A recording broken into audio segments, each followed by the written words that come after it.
तर शक्तीपीठ विरोधी भूमिकेमुळे शासकीय सेवेतील एका शिक्षकाचं निलंबन करण्यात आलं होतं। गिरीश फोंडे या शिक्षकाचं निलंबन झालेलं होतं। महानगरपालिकेने केलेल्या या निलंबनाविरोधात आंदोलनही करण्यात आलेलं आहे। विविध संघटनांनी मूक मोर्चा काढला। भवानी मंडप ते महानगरपालिका असा हा मोर्चा। या मोर्चामध्ये माजी खासदार राजू शेट्टी, आमदार जयंत आसगावकर आणि इतरही नेते, शेतकरी सहभागी झाले। या आंदोलनाचा आढावा घेतलेला आहे आमचे प्रतिनिधी विशाल पुजारी यांनी। महामार्गाविरोधात भूमिका घेतलेल्या शिक्षकाचं निलंबन केल्यानंतर हे निलंबन जे आहे ते मागे घ्यावं यासाठी कोल्हापुरातल्या विविध संघटनांनी आज मोर्चा काढलेला आहे। कोल्हापुरातल्या भवानी मंडप ते महानगरपालिकेपर्यंत हा मोर्चा जो आहे तो निघालेला आहे। मोठ्या संख्येने या ठिकाणी शेतकरी असतील, नेते असतील ते सहभागी झालेले आहेत। खरं तर शक्तीपीठ विरोधात भूमिका घेतलेल्या एका सरकारी कर्मचाऱ्याचं निलंबन घेतल्यानंतर हे जे संघटना जे आहेत त्या संघटना आक्रमक झाल्याचं पाहायला मिळते। खरं तर काय नेमकी मागणी आहे आपली?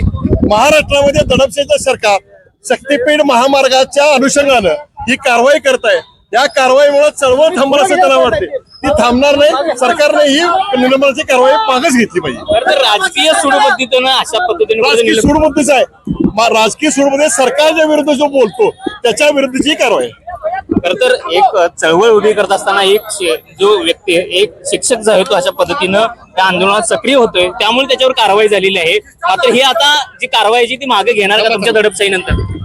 नाही, घेतली पाहिजे। जोपर्यंत कारवाई मागे घेत नाही तोपर्यंत आम्ही ही चळवळ चालू करणार। काय नेमकी आजच्या या सगळ्या आंदोलनाचा मागणी आहे? या आंदोलनाची मागणी अशी आहे की हे सरकार संविधान बुडवणार आहे।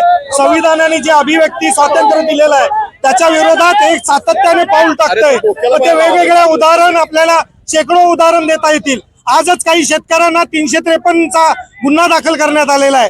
हे जे अभिव्यक्ती स्वातंत्र्याच्या विरोधातलं जे सर्व चालू आहे त्याच्या विरोधात हे सर्व जनशक्ती एकवटलेली आहे। आणि हे आंदोलन जोपर्यंत बाबासाहेबांच्या संविधानाच्या विरोधात हे सरकार चालत राहील त्याच्या विरोधात आमचं हे आंदोलन अतिशय उग्र होत जाईल। नक्कीच अभिव्यक्ती स्वातंत्र्य विरोधात अशा पद्धतीनं कारवाई केली जाते, त्यामुळे हे जे निलंबन आहे ते निलंबन मागे घ्यावं अशी जी मागणी आहे ती या कार्यकर्त्यांची पाहायला मिळते। एका शक्तीपीठ विरोधी भूमिका घेतलेल्या शिक्षकाचं निलंबन केल्यानंतर ही जी संघटना जी आहे ते कुठेतरी आक्रमक झाल्याचं सध्या पाहायला मिळत आहे।